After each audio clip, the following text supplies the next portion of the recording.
En este momento vamos a recibir la palabra.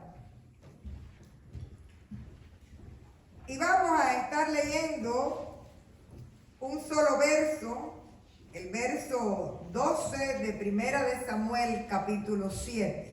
Y dice así: tomó luego Samuel una piedra y la puso entre Mizpa y Sen, y le puso por nombre Ebenezer. Hasta aquí nos ayudó Jehová. Esta es palabra de Dios. Los que abrieron su Biblia la pueden dejar abierta. Vamos a orar. Hermanos, Dios nos ha concedido llegar al final de un año más de vida. ¿Cuántos dan la gloria a Dios? Y solo el hecho de llegar en un año cualquiera ya es un motivo de gratitud, porque nuestros días en esta tierra son muy breves. Pero en especial este fue un año completamente atípico. Un año de muchas dificultades y de grandes pérdidas. Y realmente que hoy estemos en este lugar adorando al Señor y dándole gracias es un regalo extraordinario. Habíamos dicho que muchos hablan del año 2020 como lo peor. Y yo diría que fue un año difícil y un año diferente. Pero si usted mira su vida, usted tiene su año peor. El año donde usted puede haber perdido su compañero o compañera de vida. El año donde usted tuvo que dejarlo todo. Un año de enfermedad y de grandes tratamientos. Y si usted se pone a mirar, la vida es eso, un balance. Hay años más difíciles, hay otros un poco más agradables. Recuerdo que todos los años yo tengo un detalle nuevo para el árbol. Y hubo un año, el 2016, que yo compré un adorno que decía 2016. Y realmente lo compré porque fue un año lindo. Fue un año donde la familia recibió grandes alegrías. Y era un año que yo quería recordar en mi corazón por la bondad de Dios para con nosotros. Cada vez que hago el árbol y sale 2016, de lo contrario yo hubiera olvidado que era el 16. Pero cada vez que yo pongo ese adorno, yo recuerdo que fue un año que al final del año Dios me hizo sonreír en gran manera, porque había multiplicado sus bondades para con nosotros como familia. Y usted mira en su vida, y también usted ha tenido años lindos, pero años peores, años difíciles. Y este año indudablemente fue un año difícil. Eso de que el mundo se hubiera paralizado, de que a la hora del tráfico Miami no tuviera carros, nos costaba entender lo que estaba pasando. Que hubieran tantas personas queridas que constantemente te reportaban: está enferma, y algunos incluso dejaron de estar entre nosotros para pasar a la presencia del Señor. Nunca habíamos vivido una pandemia. Conocíamos la palabra, pero no sabíamos lo que significaba. Sin embargo, todo esto fue parte de este año, incluyendo no solo las carencias materiales que para muchos fueron reales, sino sobre todo las carencias afectivas. Creo que muchas personas han cumplido en este año la dosis de soledad que sumaba por varios años. Y sin embargo, una de las cosas que más puede preocuparnos es cómo para un grupo social, y pienso mucho en los niños y en la juventud, este año va a dejar huellas y secuelas emocionales y psicológicas que durarán por mucho tiempo. Pero también les cuento que hubo gente que vieron la risa de sus hijos por primera vez al nacer, el llanto de sus niños. recibieron bebés. Hubo personas incluso de nuestra congregación que encontraron un nuevo amor y que les va muy bien. Eso es bueno. Y fue en este año.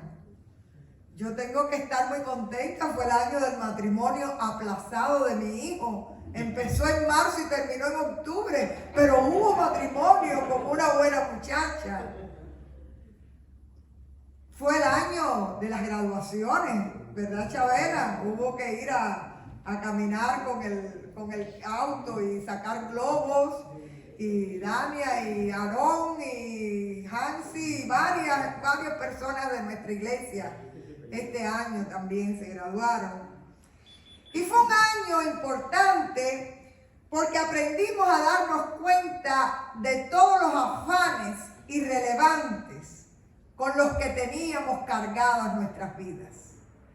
Nos percatamos que cuáles eran realmente los verdaderos valores.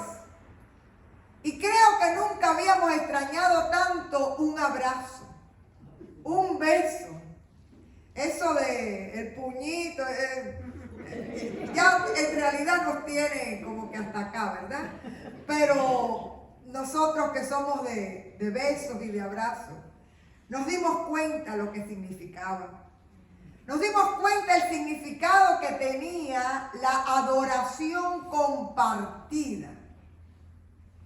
Porque cuando usted tuvo que pasar una Semana Santa trancado en su casa, usted se dio cuenta que usted era adicto a adorar en el templo y a darle la gloria al Señor en medio de sus hermanos de fe. Así que de alguna manera este año nos enseñó el viejo refrán: nadie sabe lo que tiene hasta que lo pierde. Y cuánta gente realmente todavía hoy está sufriendo la ausencia de la familia por lejanía o sencillamente por enfermedad y no poderse ver.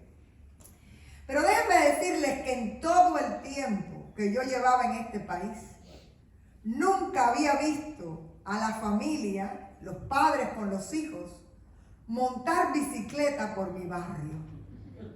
El tráfico no los deja.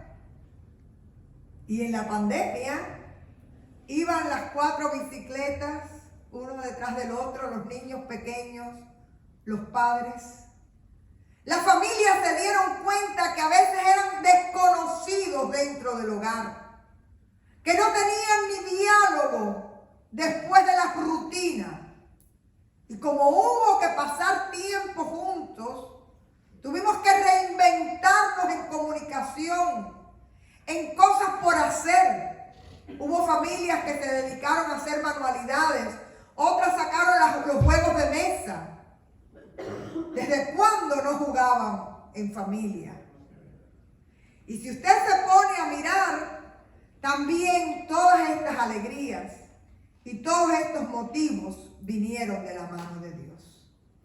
Y en medio de la prueba y en medio de la dificultad y en medio de la alegría y en medio de las buenas nuevas, pudimos comprobar que cada mañana la misericordia del Señor se renovaba para cada uno de nosotros. ¿Cuántos dan la gloria al Señor?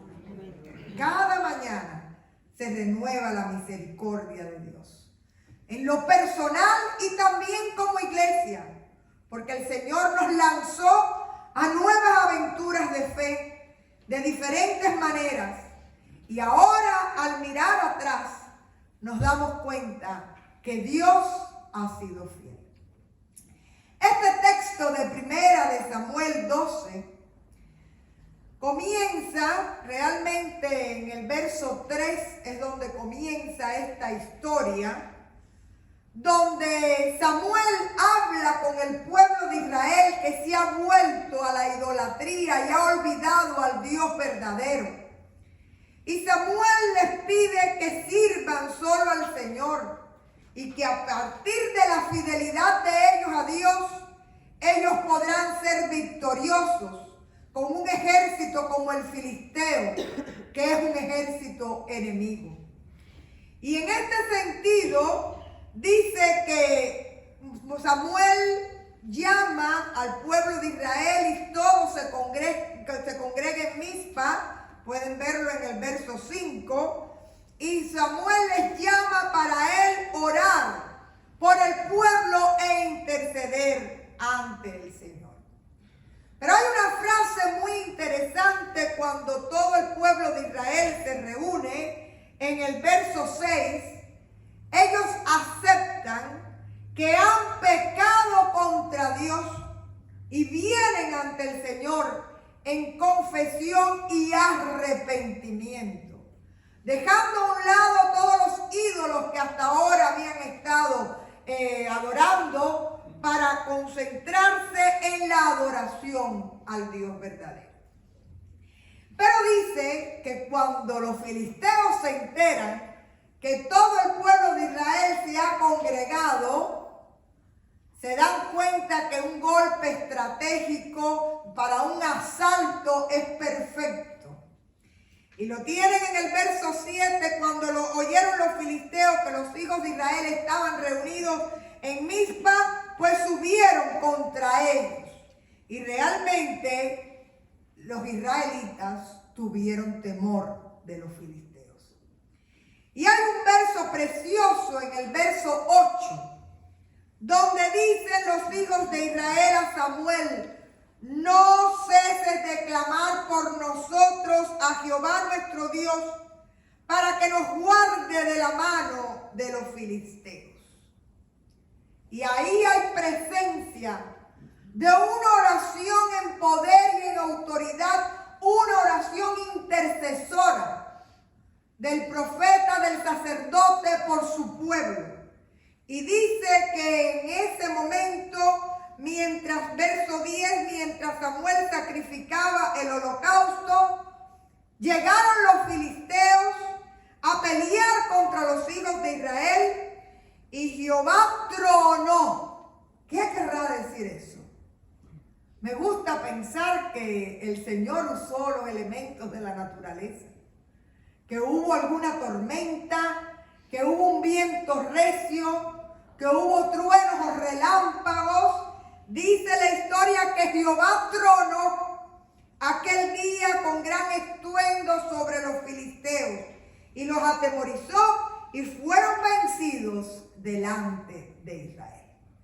Quiere decir que esta historia realmente es una historia donde al final Samuel reconoce que la victoria ha sido dada de manos de Dios y pone una piedra en un lugar donde de alguna forma él llama a ese lugar Ebenezer, que quiere decir: hasta aquí nos ayudó el Señor. Yo no sé si usted tiene algún amigo que se llama así. Yo tengo amigos que se llaman Ebenezer. Con todo, lo único que le quitan es el guión, pero todo lo demás, Ebenezer. Y realmente, si ustedes se dan cuenta, en esta historia hay de todo. Primeramente, el llamado de Samuel. Segundo, el arrepentimiento del pueblo pidiendo la intercesión delante de Dios. Pero también está la respuesta de Dios, que no solo escucha, sino que responde, y responde con poder. Y dice este texto que Dios tronó, pero lo interesante es que Dios les regaló la victoria al pueblo que había vuelto su rostro al Señor. Y este texto es un texto de gratitud y de alegría, reconociendo que Dios ha sido fiel una vez más. Es una mirada al pasado. Él pone aquella piedra que se llama piedra de la ayuda y explica: Ebenezer, porque hasta aquí nos ayudó Jehová. Y yo creo que en este último domingo del año nosotros podemos decir lo mismo que Samuel: Ebenezer, hasta aquí nos ayudó Jehová.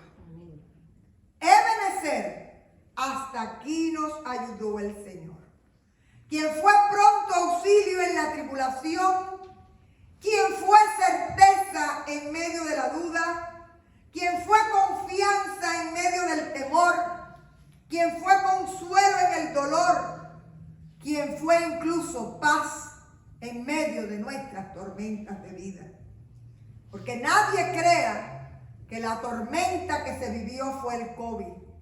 Cada uno de ustedes tuvo sus propias tormentas e incluso algunos de ustedes terminan el año todavía batallando con sus propias historias de vida y sus propias circunstancias. Y en medio de todo esto, aunque hayamos salido heridos, en harapos, cansados, Dios nos ha dado la victoria. Aleluya. Y podemos decir, Ebenezer, hasta aquí nos ha ayudado Jehová. En este espíritu, hermanos, el mismo Dios con el que comenzamos el año es el mismo Dios con el que podemos terminar el 2020. ¿Cuántos le hablan al Señor? Porque el Señor ha sido fiel. Y este ha sido un año en que le hemos sentido muy cercano. Este ha sido un año en el que Él ha estado muy real y muy presente. Y puede que alguno de ustedes mire su historia de fe y diga, nunca he orado tanto como este año. Hay personas que me contaban que se despertaban a las 3 de la mañana. Era como una alerta. Y decían, es para orar. Y si usted se pone a mirar su vida de oración en este año, porque en las pruebas nosotros nos acercamos y buscamos más el rostro de Dios. Y este ha sido un año que me gusta pensar que de alguna forma ha habido un incipiente avivamiento en esta nación y en este pueblo, porque hemos orado como hacía mucho tiempo que no se oraba. Yo en lo personal en estos días he sentido alegría, porque en los mercados y en los lugares la gente te dice, Merry Christmas, Feliz Navidad. No hay miedo. En otro tiempo la gente se cohibía. Y yo digo, realmente la gente ha entendido su fragilidad. Yo no creo que hayamos cambiado tanto, porque el ser humano hasta que no se convierta a Jesucristo no hay transformación. ¿Usted lo sabe? Pero hemos reconocido lo vulnerable, lo limitado que somos y cómo todos necesitamos en algún momento clamar a Dios y volver nuestros ojos al cielo. Este ha sido un año donde hemos podido reconocer que ese mismo Dios que nos ha acompañado ahora en el tiempo cronos que vamos a cruzar, porque como bien dice Añorga, ni las aves, ni las flores, ni el arroyo se enteran que pasamos del 20 al 21. Somos solo nosotros. El tiempo de Dios es eterno, ¿verdad? Pero en este paso, yo quiero que usted tenga esa misma idea. El Dios con el cual usted comienza el año va a ser el mismo Dios que le va a acompañar en cada paso y en cada momento. Así que reconocer, Ebenezer, hasta aquí nos ayudó el Señor, no es otra cosa que afirmar nuestra gratitud a Dios. Contar las bendiciones, aprender a ver el detalle del milagro cotidiano de Dios en nuestra vida, reconocer cuán afanados estamos en cosas que nos alejan de la voluntad del Señor. Definir nuestra fe y nuestra confianza en Dios y fortalecer nuestra esperanza, porque de alguna manera vamos a entrar a un año nuevo sabiendo que Dios siempre tiene lo mejor para sus hijos y para sus hijas. Y me gusta decir una y otra vez, Ebenezer, hasta aquí nos ayudó el Señor. Y nunca nos abandonará. Ebenezer, hasta aquí nos ayudó el Señor y es por su gran fidelidad.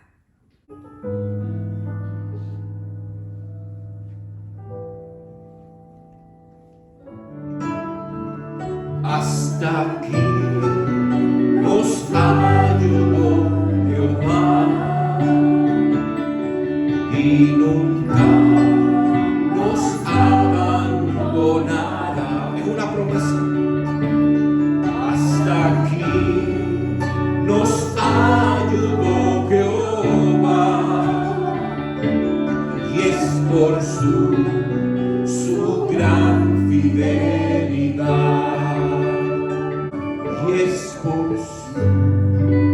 su gran fidelidad. Gloria al Señor. Amén y amén. Nunca nos abandonará por su gran fidelidad. Cuando la tormenta pase y se amancen los caminos, seremos sobrevivientes de un naufragio colectivo. Con el corazón lloroso y el destino bendecido, nos sentiremos dichosos tan solo por estar vivos. Le daremos un abrazo al primer desconocido y alabaremos la suerte de conservar a un amigo. Y entonces recordaremos todo aquello que perdimos. De una vez aprenderemos todo lo que no aprendimos. Ya no tendremos envidia, pues todos habrán sufrido. Ya no tendremos desidia, seremos más compasivos. Valdrá más lo que es de todo que lo jamás conseguido. Seremos más generosos, mucho más comprometidos. Entenderemos lo frágil que significa estar vivo. Sudaremos empatía por quien está y quien se ha ido. Extrañaremos al viejo que pedía un peso en el mercado, que no supimos su nombre y siempre estuvo a tu lado. Y quizás el viejo pobre era tu Dios disfrazado. Nunca preguntaste el nombre porque estabas apurado. Y todo será un milagro, y todo será un legado. Se respetará la vida que hemos ganado. Cuando la tormenta pase, te pido, Dios, apenado, que nos devuelvas mejores como nos habías soñado.